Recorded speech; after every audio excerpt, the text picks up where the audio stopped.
हरिओम। आज 18 सितंबर है। तो कल हम लोगों ने प्रारंभ किया था 11 चैप्टर अर्जुन का जो प्रश्न है। तो अभी प्रश्न पूछा नहीं उन्होंने। उन्होंने केवल अपने ग्रेटिट्यूड कहा कि आपकी कृपा से मुझे ज्ञान प्राप्त हुआ और मेरा जो मोह है वो नष्ट हो गया। देखो, वो अभी बोल रहे हैं और बाद में भी बोलेंगे कि नष्ट मोह, 18 चैप्टर में।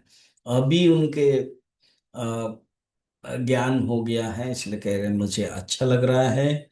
और हम्म, अब कुछ अर्जुन जो सुना है, आपने मुझे अच्छी तरह से बताया है, वो और व्यक्त कर रहे हैं।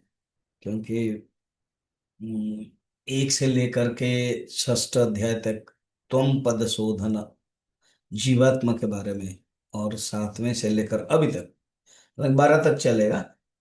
तो अभी तक जो तत्पद शोधन है, तो सगुण ब्रह्म निर्गुण ब्रह्म ये सब बताया। तो सुना तो वो क्या कह रहे हैं, देखिए। वही अर्जुन उवाच है, इसलिए अर्जुन उवाच भवाप्ययौ हि भूतानां श्रुतौ विस्तरशो मया त्वत्तः कमलपत्राक्ष माहात्म्यमपि चाव्ययम्।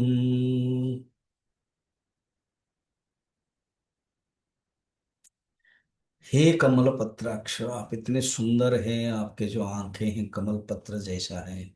कमल पत्र एक सुंदरता का प्रतीक है। कमल पत्र जो निर्लिप्तता का प्रतीक है। पानी में जो पत्र रहता है लिप्त नहीं होता है, तो आप ऐसे ही है। और त्वत्तः भूतानां भवाप्ययौ, आपने ये सारा जो जगत है ना, ये जो भूत है उसका अ, उत्पत्ति भव अप्यय, उत्पत्ति और प्रलय, तथा आपकी अव्यय महात्म्य मैंने सुना। देखो, वो किस दृष्टि से देखते हैं कि ये जगत के बारे में मुझे एक धारणा ठीक नहीं थी। मुझे पता भी नहीं था जगत के बारे में। तो ये सृष्टि और उसके जो प्रलय, तो सृष्टि प्रलय जब कहते हैं, स्थिति भी है, कनेक्टेड है।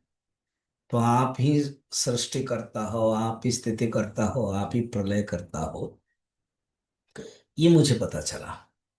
क्योंकि सृष्टि आपसे ही होते, अष्टम अध्याय में है ना, सृष्टि आपसे ही होते, प्रलय भी आपसे होते हैं। हम्म। तो ये सब चीजें आपने मुझे बताया। अव्यक्ताद्व्यक्तयः सर्वाः प्रभवन्त्यः रागमे रात्र्यागमे प्रलीयन्ते तत्रैव व्यक्तसंगके, ये सब है। तो ये समझ में आया। और आपका अव्यय स्वरूप पहले भी आप द्वितीय अध्याय में बताया, और अलग अलग रूप में आपने अव्यय स्वरूप का, स्पेशली अष्टम और नवम में आपने अव्यय स्वरूप के महात्म्य के बारे में बताया। आपके जो ऐश्वर्यता है, 6 भगवान ऐश्वर्य, श्री, लक्ष्मी, यश, ज्ञान, वैराग्य, तो ये जो सब चीजें हैं, वो आपके महात्म्य को मैंने जाना। केवल उत्पत्ति और प्रलय नहीं, आपका जो स्वभाव है निरतिशय ऐश्वर्य है। तो आप कर्म फल दाता भी है। ये सब विषमता होते हुए भी आप समम ब्रह्म सम के रूप में रहते हैं, ये मैंने जाना।